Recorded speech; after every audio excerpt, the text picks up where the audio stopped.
Hello po, magandang umaga po sa inyong lahat. Welcome po sa aking YouTube channel. Ito po ang inyong Ate Babes Vlog at ngayon pong umaga ay mayroon po akong agawing isang pagkain na makakatulong po sa inyo kung paano pasarapin at pasustansyahin ang Quaker Oats.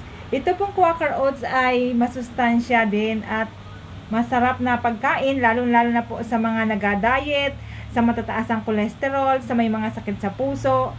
At ito po ay pwedeng pasarapin pa. Ito po oh.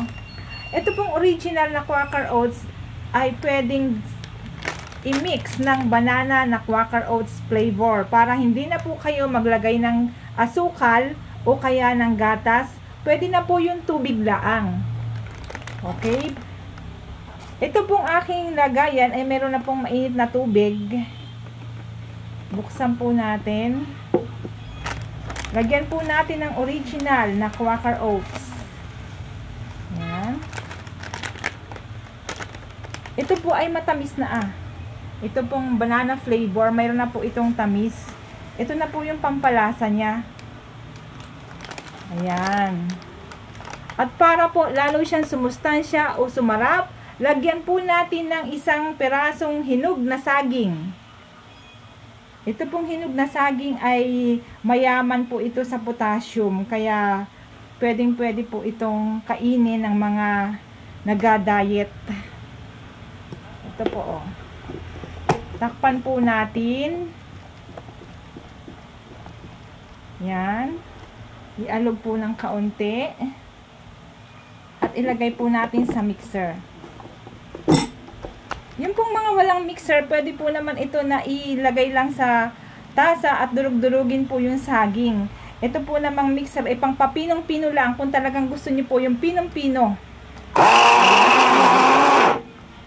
Ito po. Teka lang po, alugan pa natin at hindi po siya makapunta dun sa ilalim. Para po ma-mix ng husto yung tubig sa Quaker Oats. Ayan. Ito po.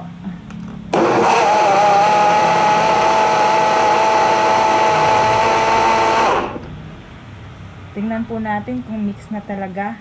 Kung talagang pinong-pino. Ayan.